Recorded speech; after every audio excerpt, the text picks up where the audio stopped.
Welcome to the Eclectic Gamers Podcast. Today is Sunday, December 2nd. This is episode 76, and I am Tony. And I am Dennis. And we're going to get to 76 as a number here later in the episode. I know, episode. it crossed my mind as I was saying it. I was like, oh, hey, that works.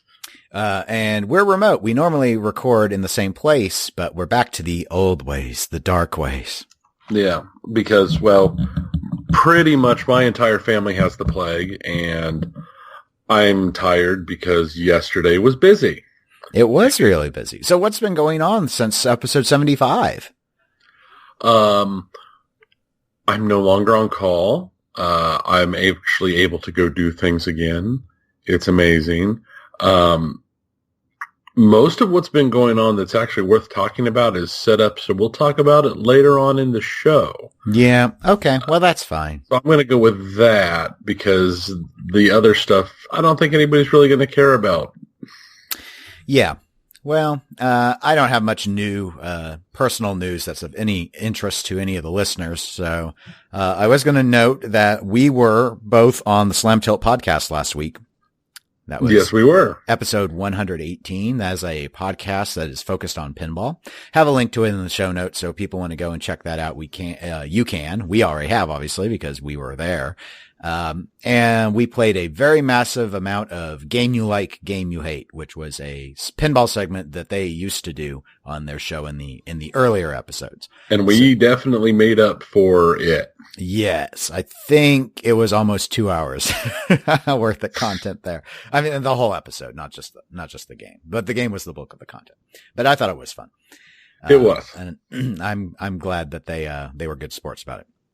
And then the other big thing, of course, has been I just got back less than an hour ago from KCGameCON, and we're going to touch on pinball and KCGameCON in the pinball segment. So we'll do more on that in a little bit. But let's go ahead and pivot to pinball, and let's start with some news items. I really only have two. One we happened to talk about on the Slam Tilt podcast, but we'll briefly touch on it here. And that is Stern Pinball announced Primus Pinball. That is a 100-game run. Yes, themed around the band Primus. Very trippy artwork. Jeremy Packer, a.k.a. Zombie Yeti, did the art package. The game is using that Whoa Nelly Big Juicy Melons playfield that was used for Pabst Can Crusher a while ago.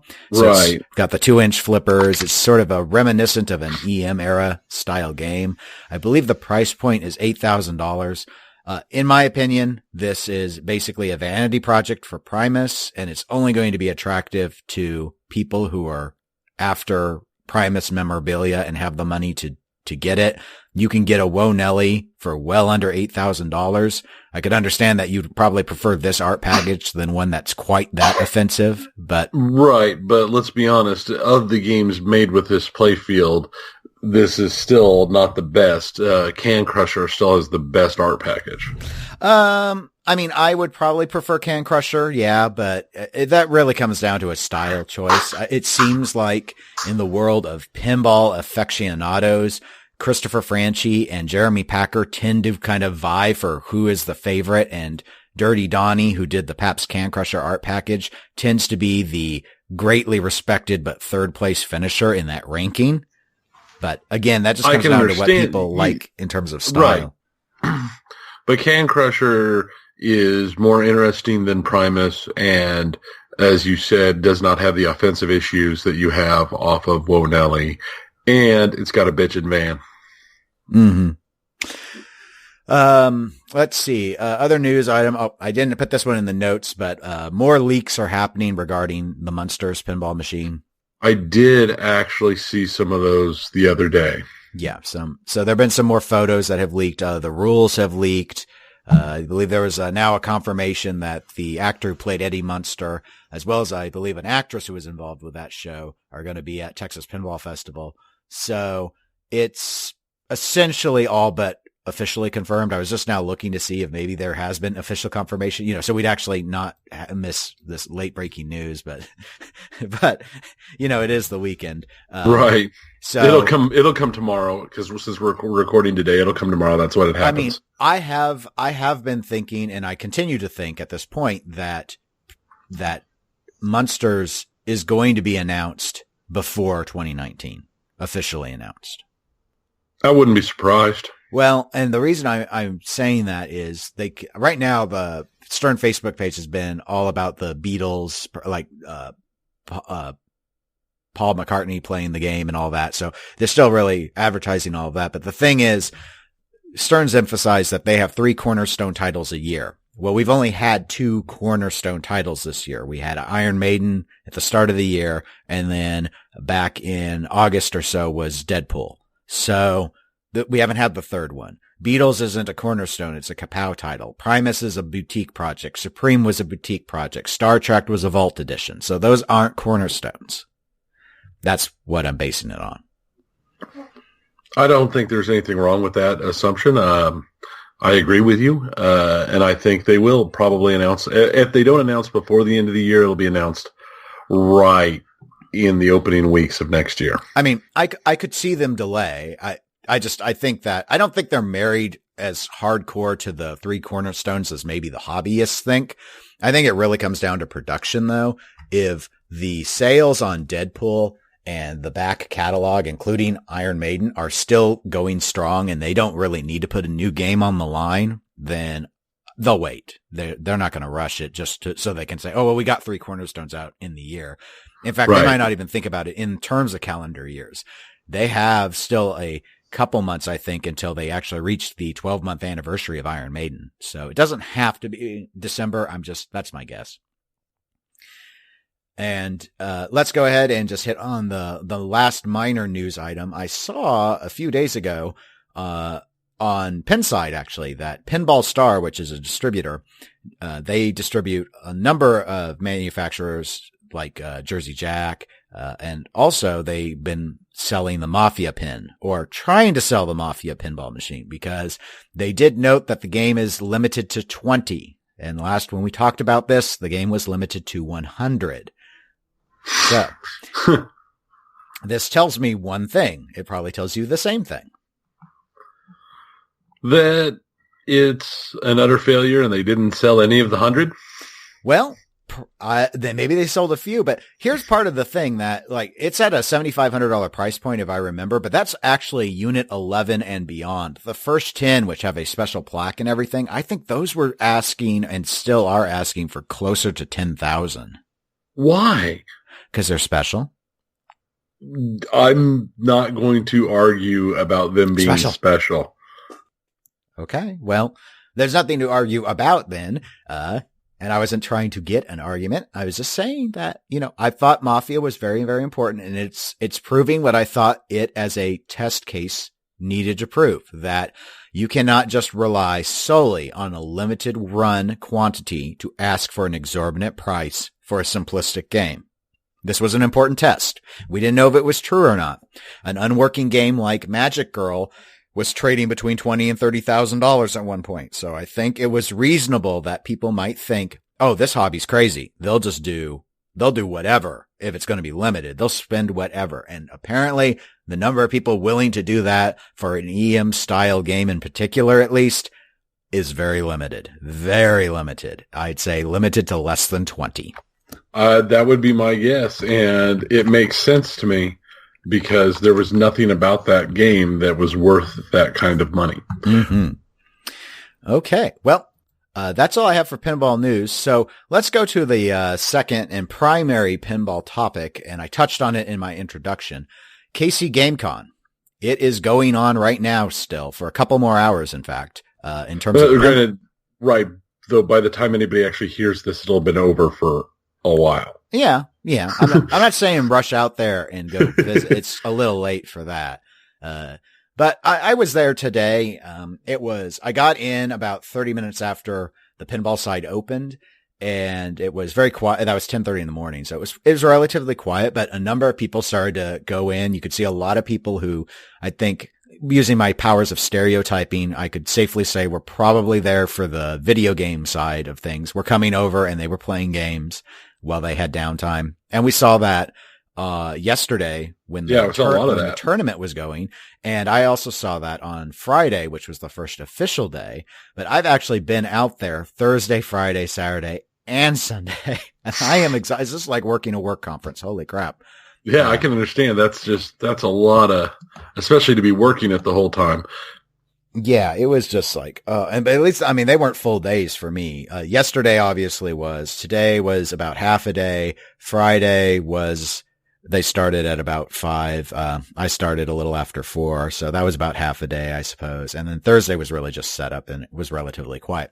But let's talk a little bit about the 2018 KCGameCON Pinball Championship. So let me give some background, I guess, for listeners who are not really familiar. We've touched on this a little bit in prior episodes, but KCGameCon is an esporting event. There's a group called KC Game On that in the Kansas City area sort of organizes tournaments and stuff for video games. So things like Fortnite, Call of Duty, that sort of stuff.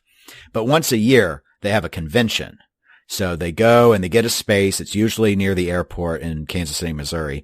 And they just have like these live LAN parties. And they have some live tournaments. There's commentators, there's vendors, there's cosplay. So it's kind of like a convention, a video game convention. And this year, Pinball was invited to attend. We didn't have a whole lot of notice. It was only about 2 or 3 months, I think.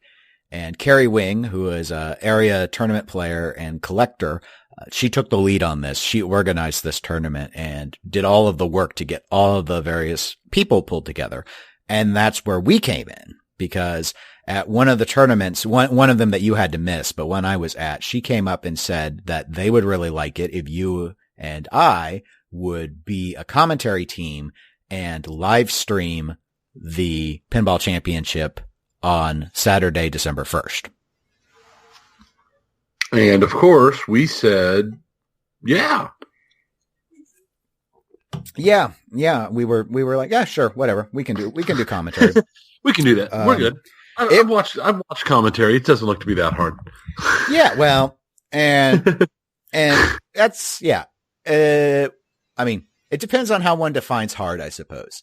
The first thing was sort of that the scope of it, as originally explained, expanded to how it actually ended up. And that's more on the technical side. So originally it just seemed like they wanted us to do commentary and wanted to know if we were able to bring a computer that could drive all of the commentary equipment, which I happen to have. So that was no problem. And then that kind of, as we did tests and we were getting things ready and, we were starting to stream more on Twitch through our podcast channel, it started to be more like, okay, well, now we're supplying the cameras. Now we're supplying the cords. Now basically at the end of the day, yesterday, all of the equipment was ours. We used our cameras, we used our rigs, and that's all fine. It's just that meant we had to go and figure out all the setup stuff. And that was part of the challenge that we had with this. I was talking with Carrie today, and she said that her expectations for our commentary were very, very low. And then she clarified, because I was like, oh, very low, huh? Like down on the floor low. You didn't really expect much out of us. And she's like, no. What I meant was I would have been happy if there had been a single camera on a single game that was just capturing footage from that game for the entire day. That for her would have been awesome. That's what they were hoping for. We went beyond that. Oh no. We've seen, well, Tony and I watch esports commentary stuff all the time. Oh yeah, constantly. I mean, that's here in my home, especially with me and my oldest daughter, we watch esports constantly. Yeah. And I've seen a number of pinball tournaments streamed. I've, of course, seen people like Dead Flip Jack Danger doing their streaming. And so there have been things that I've picked up that I really like that other streamers have done in pinball, and also things I hate that I didn't want to have be a problem for us. So the way we did it was we put together, and I should go ahead and say, we have a link in the show notes to the full stream, and it's 10 hours long. So you're welcome. Yeah. Have a good day. Yeah, have a good day. But so the way we went ahead about it is we took 2 boom mic rigs, which had 2 cameras on them, one for the scores and one for the play fields. And we'd have 2 games set up every round. And this was a match play tournament. It was a cap of 48 players. There was one no-show and there was a wait list. So I believe they had no problem filling that out. They played 3 qualifying rounds on banks of 3 games. So it's 4-player match play, banks of 3, 1 EM, 1 solid state, 1 dot matrix display game. And so every round of those 3 qualifying rounds, when there was finally a lull, when there was a break and there was a break between each round, Tony would go over and start repositioning those rigs. And then we'd get those hooked in, and then I'd be over at the commentary desk and Tony would be positioning those games so that we could get as much of the play field captured and get the scores in. And Tony, you got, by the end of it, you were like eyeballing it. You didn't even need me anymore. Well, no, they still needed some adjustment. Yeah. By the end of it, we definitely got to the point where it was, you could kind of just by looking at it know how close it was. Because we moved him enough times during the course of the day, and it was humorous when you're sitting there and it's between things, and you're running around, you're moving them around, and you're moving cables, and you're crawling under all the pinball machines trying to get everything set up, and yeah, it was interesting, and it was a good time though, definitely, and I'm glad I wasn't doing it again today. No, well. To a 10-hour, I mean, while we weren't talking the entire 10 hours, when those break screens are up, other than the break for lunch, it was generally, we had to do stuff. It was, you'd see on the stream, you can see on the stream when we're actually going and relabeling because we had to activate the scenes, to relabel the camera, the games and flip the cameras because we were swiveling them so much. You just had to keep inverting the images and trying to get them all positioned and looking at what it would look like live. But in between all of that, it was trying to figure out what the next banks are, trying to figure out if the banks are going to have the same number of people on them or if there are going to be any multi-group banks, because if there are, that's better for us because we have a better likelihood of showing a good amount of content because we're trying to minimize downtime where you just had to hear us talk. You're trying to make sure there was as much gameplay as we could get because during qualifying, it was 7 people deep. That was one of our challenges because we were pushing our USB hubs and connections. And quite frankly, we were out of cameras that we owned at that point that were functional with the setup that we could not accommodate player cams. So we were running a 5-camera setup. We had the built-in camera for the laptop, which was what we used as our commentary cam.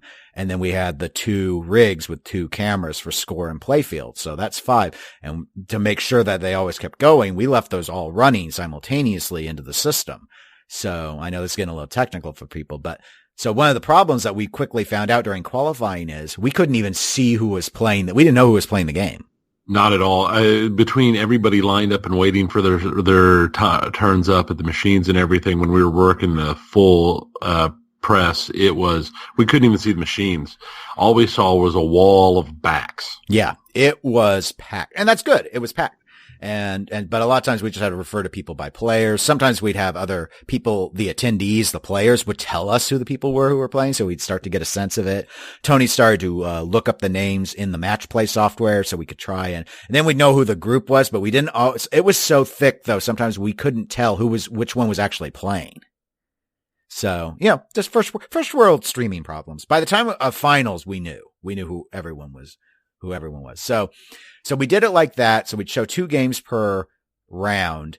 And then once we got to novice finals and A division finals, we showed every game that those groups played.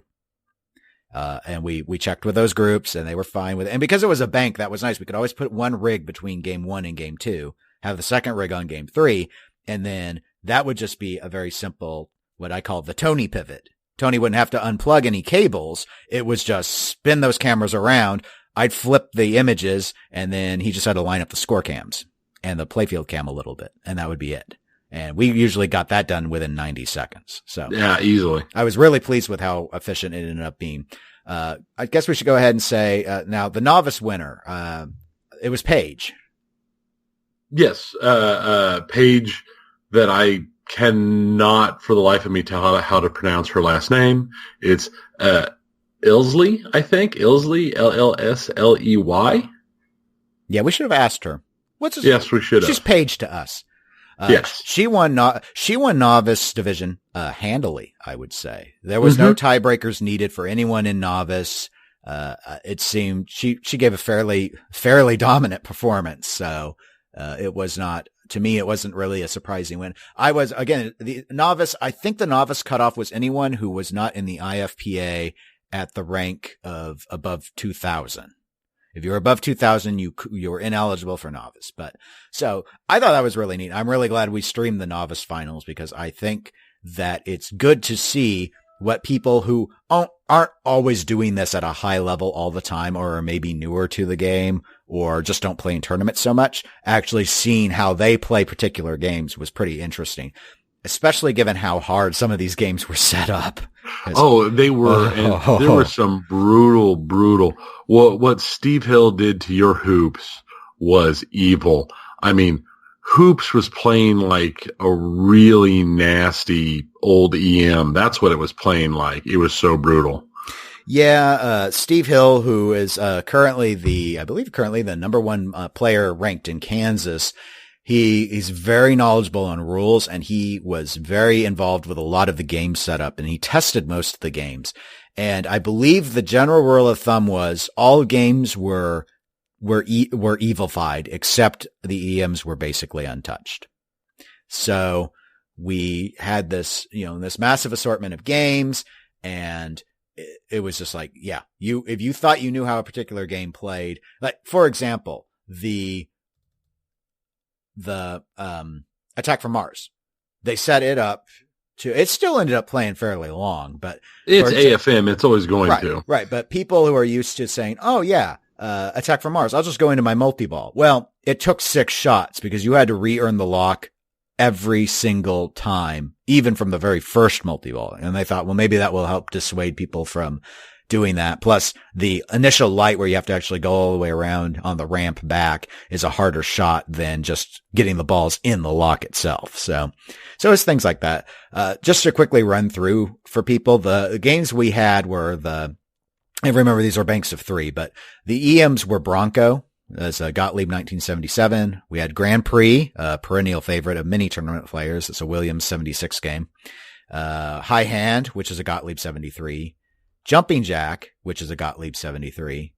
And then on the solid state, we had Meteor, which is a Stern 79. Frontier, which is a Bally 1980. Future Spa, which is a Bally 79. Hoops, which is a Premier 1991. And then on the DMD side, we had Attack from Mars, which is Bally 95, though I think this was the remake. Iron Man, which is a Stern 2010, Mustang Premium, which is a Stern 2014, and Disneytron Legacy, which is a Stern 2011. We, in the qualifying, we were able to stream 6 games, and the focus that Carrie wanted, and I completely agree with, was try and stream games that people don't usually get to see. Yeah, and that was something that I really enjoyed. Because most of those games are so much less common. I mean, I didn't care about showing an AFM because everybody knows AFM. Right. So when it was all said and done, because we also hit on more when we were doing the semifinals and the final rounds, we streamed every electromechanical we were able to get. We got all of the solid state games except Future Spa. And the only dot matrix game that showed was we got 2, I'm sorry. We got Mustang and we got Tron. So the only games we did not get were Future Spa, Iron Man, and Attack from Mars.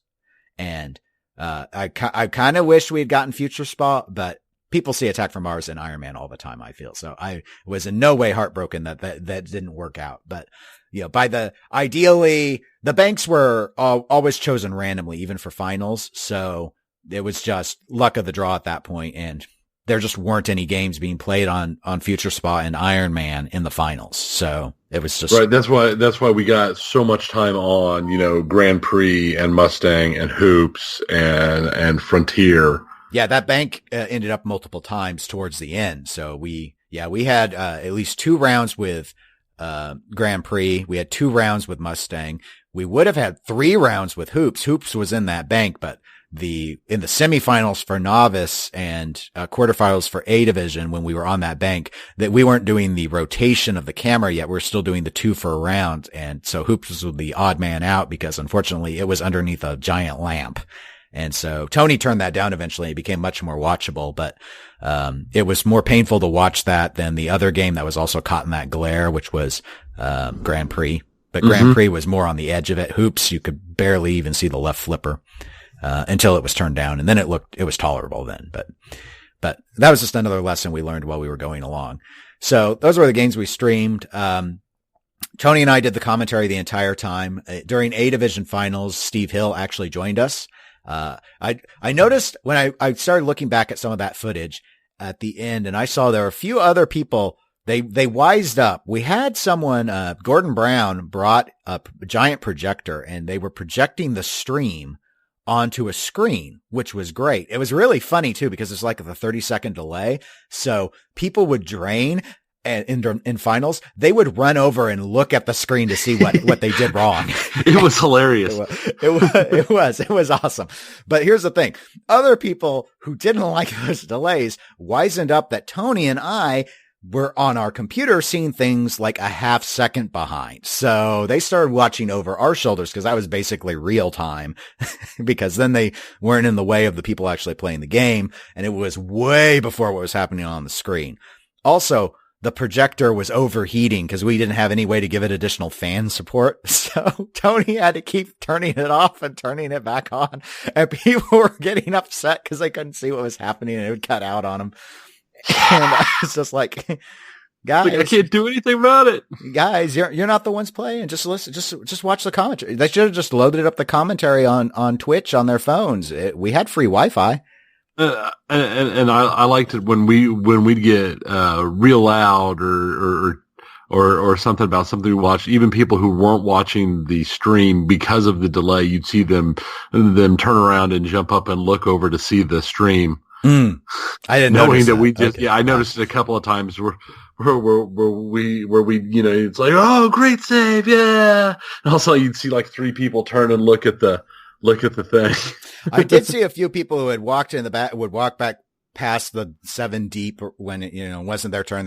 They just finished apparently. And then there would be, 3 people in front of them, and we'd be saying something like, oh, what a terrible drink. Oh, why did he nudge it that hard? You can't do that on these games. And they're hearing you criticize them, and it's just giving you these looks. I didn't know it was that bad. It's like, should have watched the commentary. You didn't know.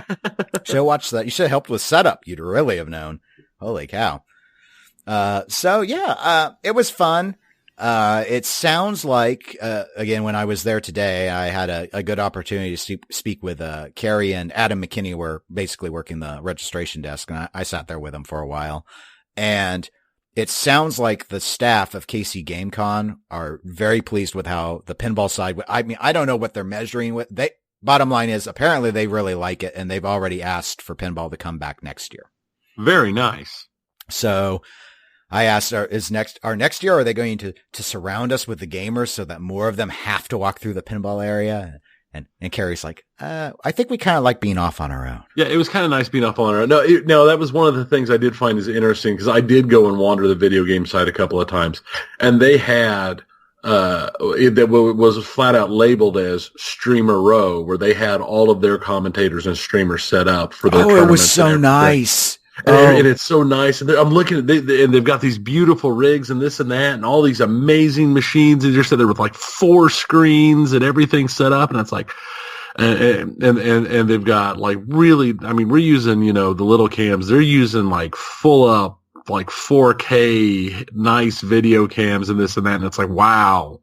I wouldn't mind getting to that point. Yeah. Someday. It would be cool. And, I mean, but they also got their live feeds into the games themselves. And, right. And meanwhile, over in what I call Pinball Alley, it's like, no, Tony, turn it your other left. The camera's inverted. No, the other way. We've I don't know which direction it is anymore. Just keep turning it. Turn it. Plug in the cords. No, the other way. The cords are falling out. We need more masking tape. We got these repeater cords everywhere. They're labeled like P1, B1, P2, B2. You can't even read them anymore. They're so squished up. And that was mostly just because I'm trying to manage the amount of bandwidth going through each USB port on the laptop, desperately trying to make sure that all the cameras always work. that was, I mean, in theory, it didn't matter which cord anything was plugged into, but it was just, oh my God, all these external cameras are ridiculous. Pinball streaming's really hard compared to video game. It's like it is, and that's especially when you're doing it where you're moving the cameras constantly, you're moving everything if you're not just locking them down on one or two machines for the whole run. It's definitely makes things more interesting. But yeah, Carrie, because she's been so focused on getting the tournament and the scoring and the software and the registrations all set up for all of that, she did not really know what to expect. She did not realize that we were going to be covering 2 games around. We were going to be moving the rigs and that we were going to be able to, and we had she knew I had written up rules guides on all the games so we could talk about all the games without, being incompetent on them, but that we would just be actually providing a running commentary through all the qualifying and everything. And it's like, I've seen pinball tournaments that do that, and I've seen pinball tournaments that don't do it. And in my opinion, you want the commentary all the time. It's just about the only way to make it really watchable, except to hardcore people.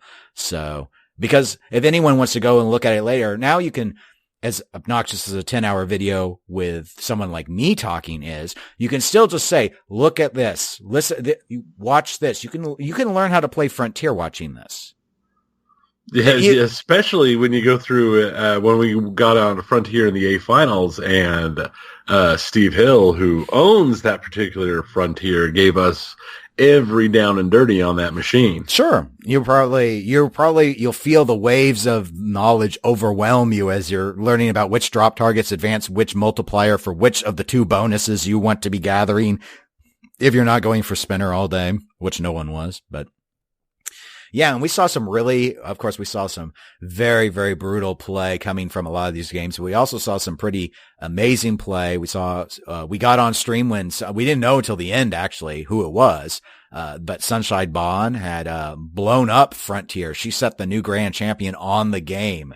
And that was round 1. Round 1. It was round 1 and like 2.8 million points. And I mean, that game was made harder than it came there as. You asked me at one point in the stream if I was worried if someone was going to beat my high score on hoops. And I was like, after what Steve did to do it, no way.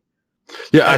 In fact, it would have been hard for them to do it with just my software changes, but with he took out the side post at that point. I mean, hoops is a side drain monster. That's like how all those premieres are.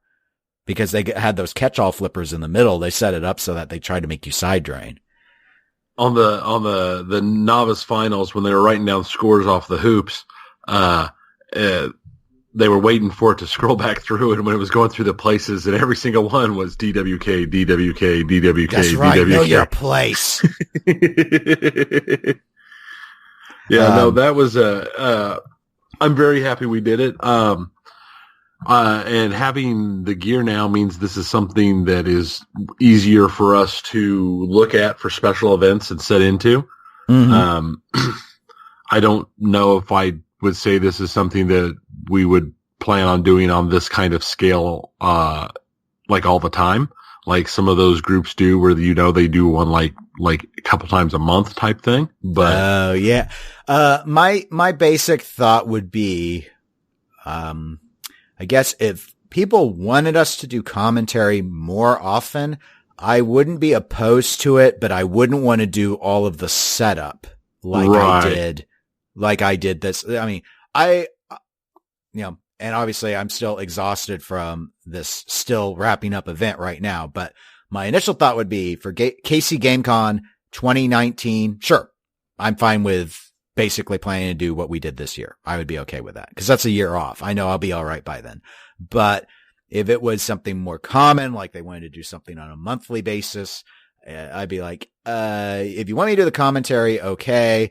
And that might mean I'm even willing to prep, rules cheat sheets to acknowledge myself as long as I can have other people review them, which is what I did this time. But, the wires and the rigs and moving all of that, obviously, that's a big struggle. And of course, they have to figure out hopefully they're using a location because I do not transport. I mean, this is the first time I've ever let one of my games go out onto a location. And the reason I ended up acquiescing, besides I thought it was a really good idea, is they borrowed a trailer. So they came and got my game. That took a whole huge thing off my plate because I would have had to borrow a truck otherwise. And that's just another step to get it to a location that's almost 40 minutes away from me. So, but it was fun, exhausting, but fun. So yeah, 10-hour stream. That's why we're recording now, is because as soon as I pushed stop, the first thing I did was say export to YouTube, so that could start happening in the Twitch background, so I didn't have to worry about it later. And then I turned to Tony and said, I'm too tired. I don't want a podcast tonight. Let's go get tacos. Yeah. And I was all on board for that because I was done. My wife, my oldest daughter watched the stream the entire way through. She was very excited. And when she woke up this morning, because by the time I got home, she was asleep, because she went to sleep basically within 20 minutes of the stream ending last night. Right. Well, she's been ill.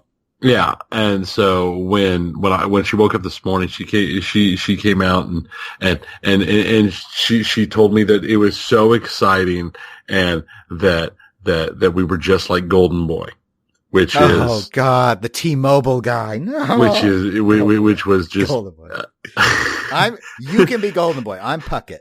You're Puckett. Of course you're Puckett. Yeah, no, I can't wear a hoodie to save my life, so I'm Puckett. So, but no, it was a good time, and like I said, she liked it. But my wife kept coming in occasionally and would watch it over her shoulder for a couple minutes.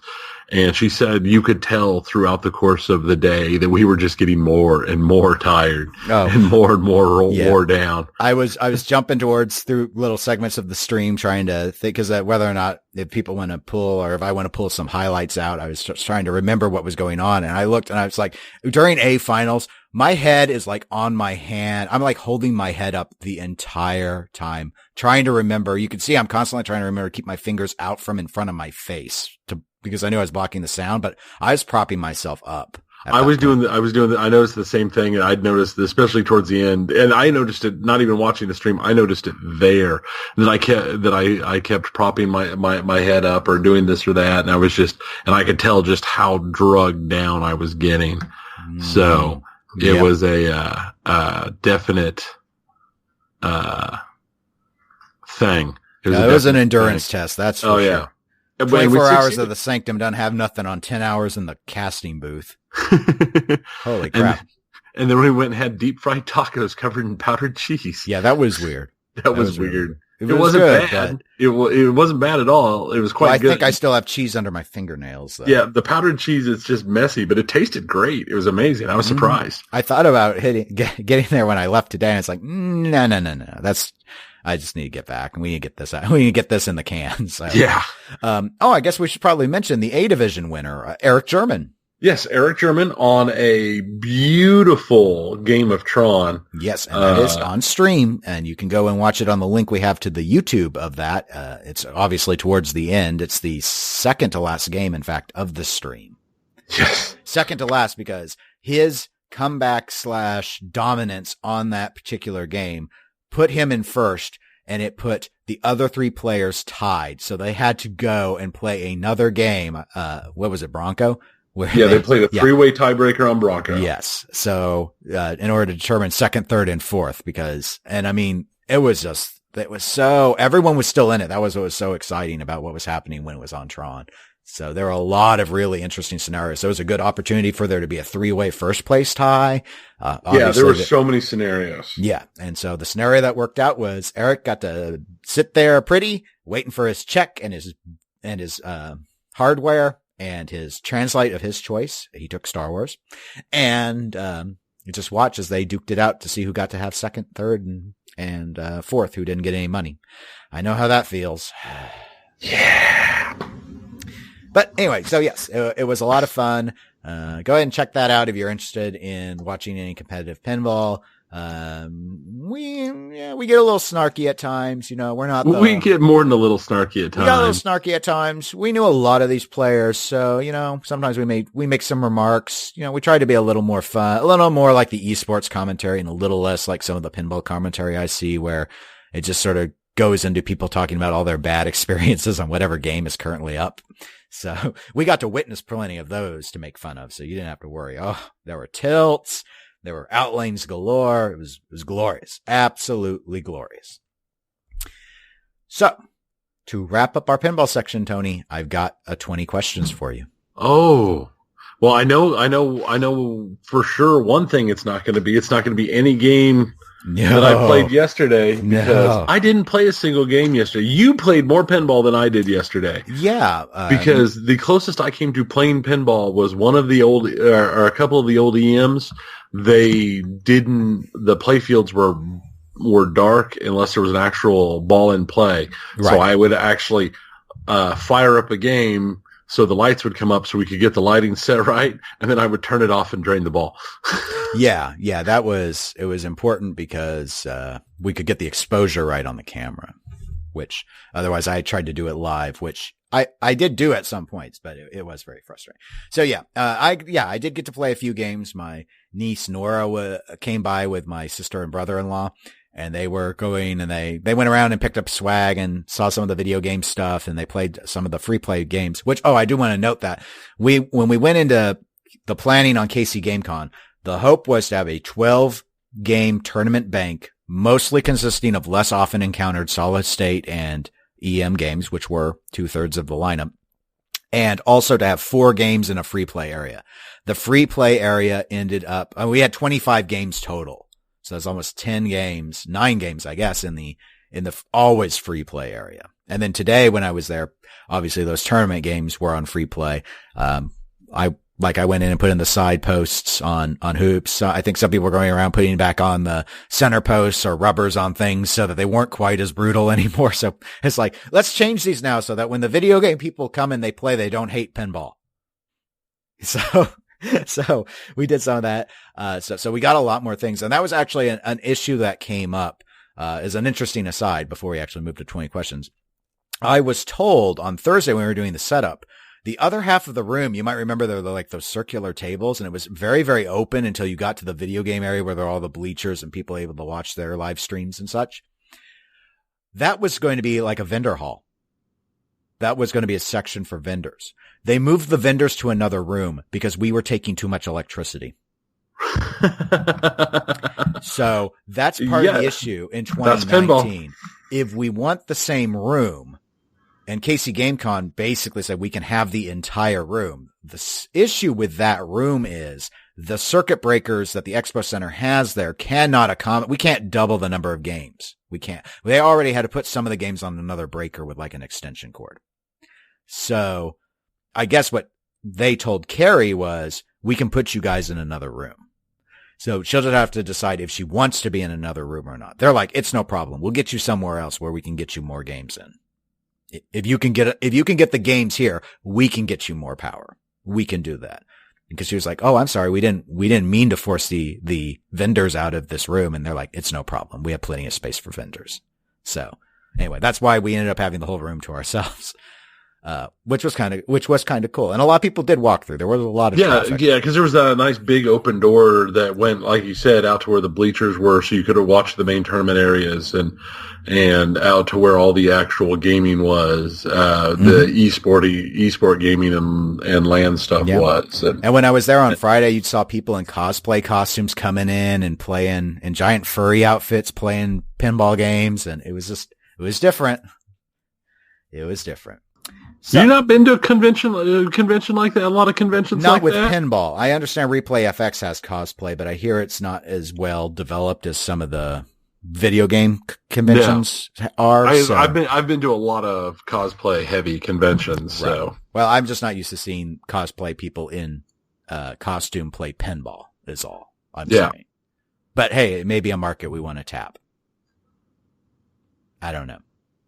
I don't care what market. I'm hoping we see some new people at some of our monthly stuff because we really pimped it. Yep, that would be nice. All right, Tony, 20 questions. I am ready for your first one when you are set to go. Is it an EM? Yes. Is it a Gottlieb? Yes.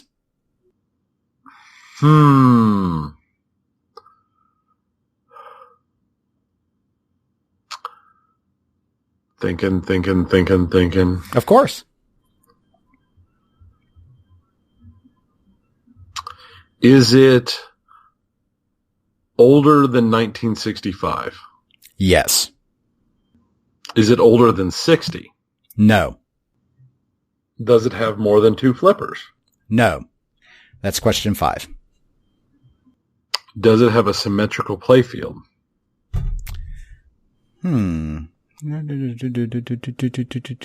Yes. Is it card themed? No. Is it from 61? No. 62? No. 63? Yes. That's question 10. Okay. I mean, that didn't really help me a whole lot for knowing off the top of my head. It could help you later, though. But it'll help me later. That was kind of a preset thing. That was kind of my thinking going into that one. Just like I could ask who I could go for the designers, but I mean it's Gottlieb, so that doesn't really help because back in the EMs it's like, oh good, that cuts it down to like 50 games. Is it sci-fi theme? No. Let's see. 63, 2 flippers, symmetrical Gottlieb. Am I going to kick myself when I find out what it is? That's not an actual question. I don't know. I don't know you that well. I don't know what makes you prone to violence. That's just the realities of it. Let's see. Is it, let's see, not card themed, not sci-fi themed, symmetrical, 2 flippers, 63, Gottlieb. Is it fantasy themed? No. Is it sports themed? No. Is it themed? No, that's not a real one. That's not cards, not sci-fi, not fantasy, not sports. But he's kind of like a slice of life theme. So, like it's just like normal stuff.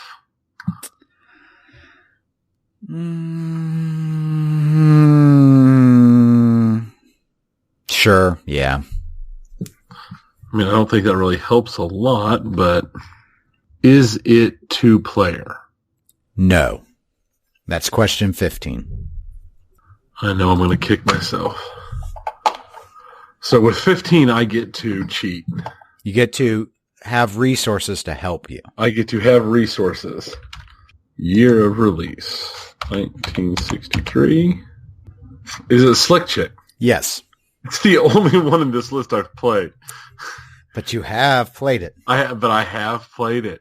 And here's the interesting thing. Slick Chick is actually one that had crossed my mind when I was trying to think of older Gottliebs. It is an older Gottlieb. I guess guys with photographing girls in bunny hats while barbershop quartets are singing in the background are slice of life. But yeah, well, see, that's because I didn't know how to put it because in the 60s there were a lot of things that it was just like people at a party and people doing normal day stuff. It wasn't cards. It wasn't doing sports. It was just things. It's just people doing stuff. The name Slick Chick, I guess, actually comes from a restaurant, but it's just kind of like a dinner theater thing. Right. With sexy girls is the theme. So, well, it was the 60s. That was pretty much all of that type of thing back then. Because let's see, 63 Gottlieb, we're looking at Flying Chariots, Gaucho, GG, Slick Chick, Squarehead, Sweethearts, and Swing Along. I don't think I have played any of those except for Slick Chick. Maybe Swing Along. Let me look at Swing Along. No. But have you not played GG? I don't think so. I don't recognize it, the name anyway. But let me let me actually look at it.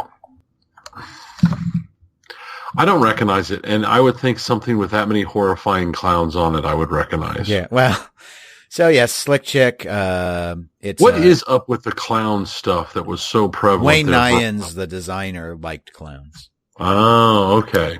But Slick Chick is known for, besides its art package, a very distinctive pop bumper layout where Slick and Chick and the eye is shared with a in the center, symmetrical layout, which was Nyan's preference. Right. It had that big X. Yeah, it makes a big X. Bumper. I mean, they weren't all pop bumpers, weren't they? As I recall, weren't some of them just like regular bumpers? It actually uses 4 passive bumpers and 5 pop bumpers in its layout.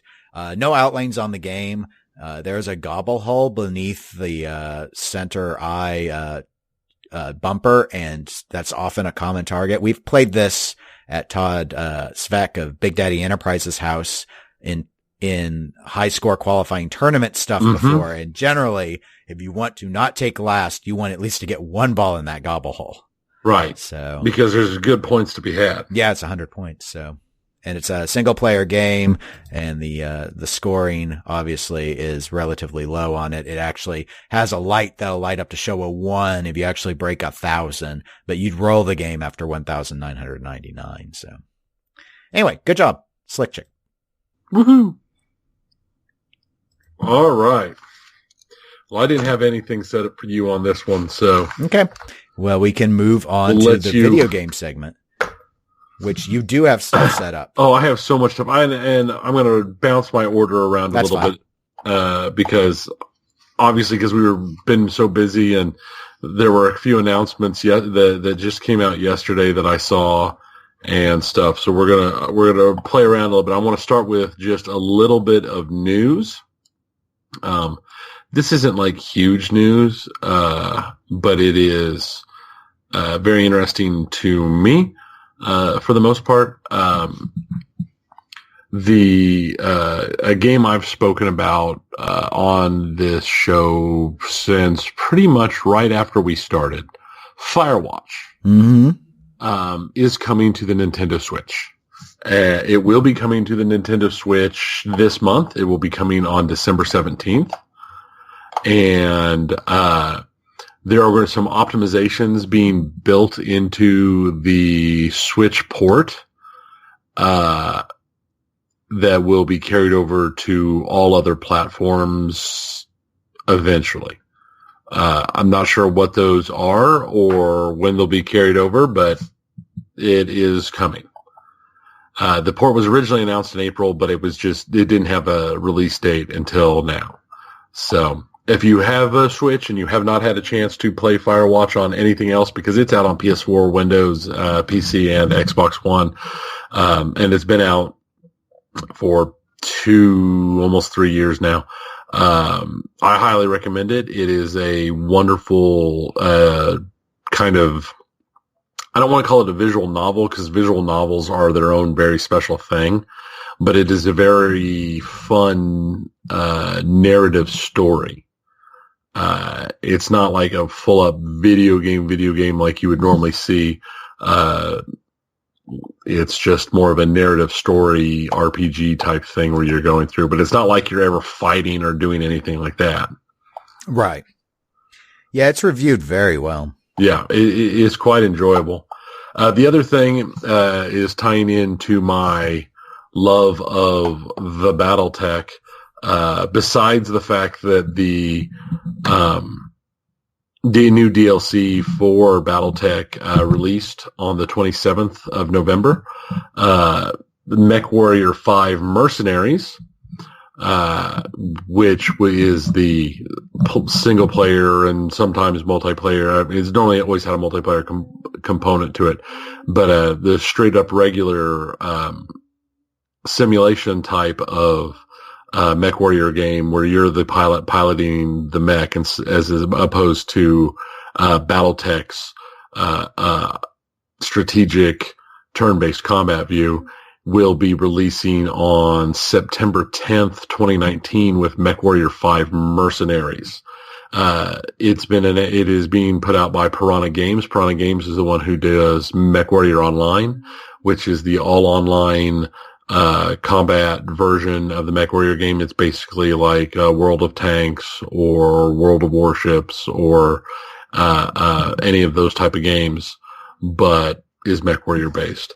The thing with that is the MechWarrior Online, the mechs look nice. Most of the systems and the way it all works together is good. And I know there's still a fairly large number of people who play it. I just don't like the online component because I like the story and everything else that has been typically in the MechWarrior games. So while I played it for a while, I kind of dropped off of it because it is basically just, you start a battle, the sides are even, the sides beat each other up, and there's some other story stuff going on, but it's not like a real narrative story. And Okay. it wasn't what I was looking for. It was basically like going online to play Battlefield or Call of Duty and all that, but you were in mechs instead. Mm-hmm. Okay. So it just wasn't really what I was looking for in it. See, where Battletech is set in 3025, this will be set in a not too similar time frame. It'll be set a little later than 3025. It's going to be set between the third and fourth Succession Wars. And as I recall, the third Succession War is 3026 is when it starts. Yeah, 3028 is when the fourth Succession War started. So so it will be taking place in a similar time zone to when the Battletech game is. So this is taking place pre-clan invasion, which for the Battletech people is basically the big time where the ancestors left and were gone for hundreds and hundreds of years, and then they came back. And when they came back, they were very much a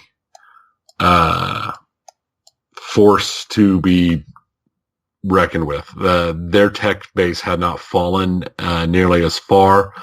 They hadn't fallen at all, actually. They had actually advanced, and they had actually used like genetics, and they bred genetically for combat. So they came back thinking with the overall assumption to conquer humanity and return it to the righteous path that it should have been on before they left.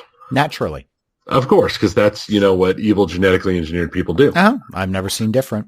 Yeah, no. And part of the news, going from one of those bits that would have been in my notes for what I've done lately, I bought myself an early Christmas present when the sales started popping up around Black Friday. A new laptop. Actually, I do have a new laptop coming. I know. That's something else entirely. Oh. That wasn't a pre-Black Friday sale. That was just me getting a good deal worked out where I was able to get a laptop. It's on the way. I got a new very high-end gaming laptop that I'm going to use for streaming and for a lot of podcast stuff, and the family's going to use it for other laptop type things. But it's going to give us between your laptop and me having a laptop and having stuff with the actual capabilities, it's going to give us a lot more ability to do stuff on the go and away from our normal setups.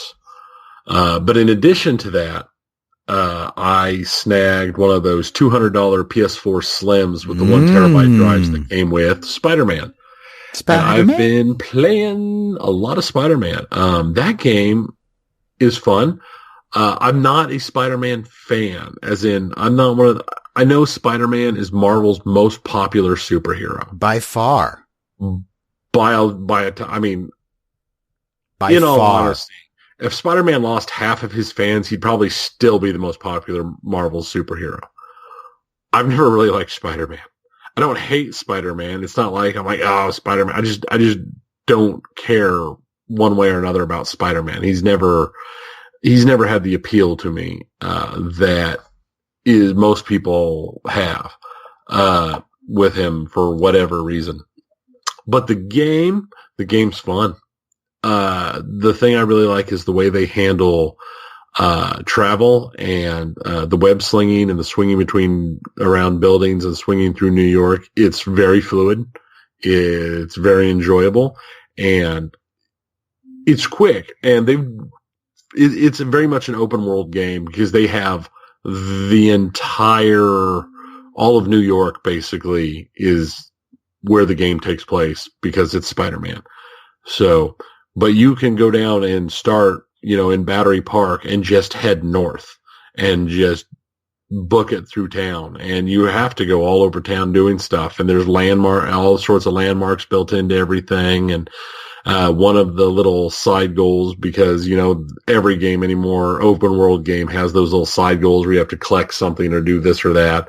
It includes taking pictures of landmarks, and you get to the point, you don't have to do anything special to take the picture. You just have to pull up the camera, because, it's Peter Parker. Of course, he's got a camera, and take a picture and go on. But it got to the point where my big thing was, hey, can I take the picture while flying through the air as fast as possible so I don't have to stop and take the picture? I'll just go and hit as many landmarks as I can as fast as I can, type thing. And it was a lot of fun. I have to say, if you have access to play as Spider-Man and you haven't, you should give it a try if you like open world games. The combat's not terrible. I don't really like the stealthy portions of it. There's some stealthy portions of it and some stealthy abilities, and I use them, but they feel a little weaker than the rest of the combat and everything else. Because it's not like you're, like going into stealth mode and doing the kind of sneaking around you would in something like, like a Splinter Cell or something like that. It's a much looser, it's a much looser stealth mode. It's a, hey, look, there's a guy in a bright red suit standing on an I-beam, and I'm walking back and forth under him, and somehow I never notice him type stealth. Because, okay. It's one of those where it's like, okay, yeah, sure, I'm just going to magically assume you don't see me standing on top of this wall looking at you in my bright red suit. But it's not bad. It's been enjoyable. The thing I'm looking forward to is I've already wish listed a bunch of PS4 games, seeing as it is coming into Christmas time. So I'm going to hopefully get a bunch more games throughout Christmas to play on that. I'm going to, when this new laptop arrives, I'm going to get certain games installed on it. I've got almost everything I need to have that laptop ready to go as soon as it gets here.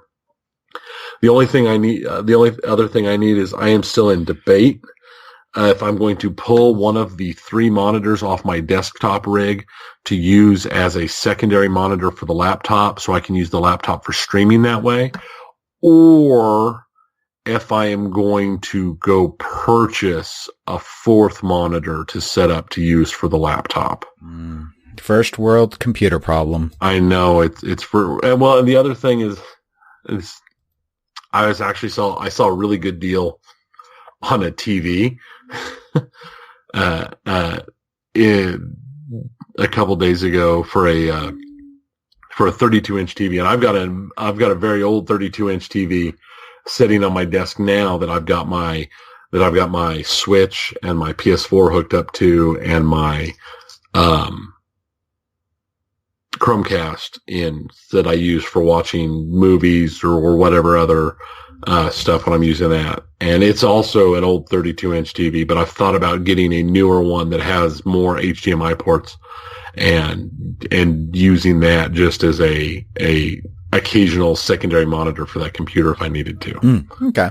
Yeah, the problem is I think so. Especially if I got one with a high enough quality. I just think the TV I have now, I'm not sure if its quality is going to be high enough. I'm going to try it when that's why I haven't made any decisions and I haven't bought anything yet, because I want to wait until it gets here and I see how it looks hooked up to the TV with an HDMI cable before I make that decision, before I make that final decision. Okay. So our last thing is Fallout 76. And no, I've not played Fallout 76 because I love the games Bethesda puts out. Mm-hmm. That said, I will always be one of those first people to admit that at no point in time should you get a Bethesda game the month it comes out. Because they always have a bunch of issues that need to be fixed. That said, I did get Fallout 4 like 2 weeks after it came out.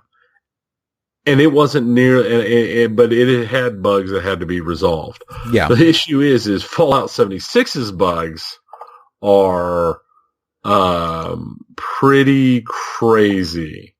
They've had some real big glitches. One player, I recall, had run into an issue where something had messed up and they were literally unkillable. And their character was just, didn't even take damage. It was just, didn't matter what it did. And there's been a whole bunch of other bugs, the standard kind of glitches. It's all issues that Bethesda has, except for they've been, doing really a lot worse than normal. They've been having some, disconnect issues. They've been having some server crashing issues, and it turns out that if you launch a nuke, or if enough nukes get launched at once, or at least it was when it first came out, that you would crash the server. Oh, yeah, completely. I heard about that. Yeah. And there are bugs where the characters can't leave their power armor, except for the power armor disappears, so your guy's just naked, but his arms and everything are all stretched out and weird. There's the immortality bug I talked about. They've been having tons and tons of those type of issues, and lots of other more little normal issues. But then the really big issue came out, and that's the fact that they, as they do, released a special edition. They released a $200 special edition, Fallout 76 Power Armor Edition, that comes with, all the same extra silly stuff that collector's editions always come with. But one of the things in the list was listed as a canvas duffel bag. They had images of the thing with what looked like a very nice Fallout canvas duffel bag. Unfortunately, that's not the bag that people got when it shipped. When it shipped, they got just a cheap nylon bag. Uh-oh. So, right. It was one of those things that it happens to them and a fair amount. They got into an issue where what do you want to call them? Basically, the influencers. That's what ended up happening. But before we got to the influencers, actually, they were having some poor PR problems, where they were having some of their people that you call in with problems to their. I want to call them like GMs is what they'd be in an MMO, but whatever. Oh, okay. You'd contact them. They were having some PR problems because they're like, that's what it's supposed to be, or no, it was never supposed to be that, or yeah, it was supposed to be this. Basically, what it amounts to is the canvas bag that was in the picture was a prototype that they decided was too expensive to make. Mm-hmm. So they just replaced it with the cheap nylon bag that looked kind of similar to that one. But on top of all of that harshness, instead of refunding people money or anything like that, they offered to give them 500 atoms. And atoms are their purchasable in-game credit. Okay. For it, since it's, Fallout, the MMO type thing. The problem is 500 atoms is $5. Mm-hmm. So they bought a $200 thing that was supposed to have this super nice duffel bag made of canvas, and they got just a cheap nylon bag, and they offered to make it right by giving them $5. I heard that 500 atoms in the Fallout 76 online store isn't enough to buy the in-game duffel bag. It's not.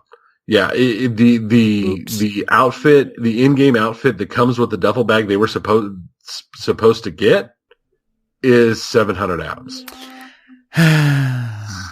First Blizzard and now Bethesda. What's going on? I don't know. I really don't know. I mean, the Blizzard thing, I think, was a completely misunderstanding their people, or what they're misunderstanding what their misunderstanding BlizzCon attendees. Right, they're misunderstanding the BlizzCon attendees and what their player base was expecting. It's gotten bad enough with the issues with Fallout 76 that there have been lots of people trying to get refunds, and there's been talk of a class action suit because the game is so broken. Mm-hmm. Yeah, I'm not surprised. But the thing that really pushed people over the limit when it came to the Power Armor Edition is it turns out that while they couldn't make the canvas duffels for that special edition that those people paid $200 for, they were able to make a bunch of canvas bags to give out to influencers. So that's Twitch where my players and influencers YouTubers and this and that. Now, we should have gotten some. Yeah, we're not a big enough influencer yet. Maybe we need to let them know of just what big deal we are. I think maybe we do. That could be part of the problem. It's like, I've played your game and said good things about it. I've never streamed it, but I've played it. I'd stream it if it would quit crashing. Yeah, if it would work, I'd stream it. But the thing is the it's not the same bag. It's a very different bag. It doesn't look anything like it, but it is a bag that is seen as very nice. And it's just influencers got it for free. And the people who paid $200 get nothing. They get canvas. Well, I mean, nylon's technically nylon. canvas. Sorry. I guess they could try and argue that nylon's canvas. Basically, at this point, Bethesda's answer is, we'll try and do better. Okay. And that they're going to improve their communication and try and be more transparent on dealing with Fallout 76 issues.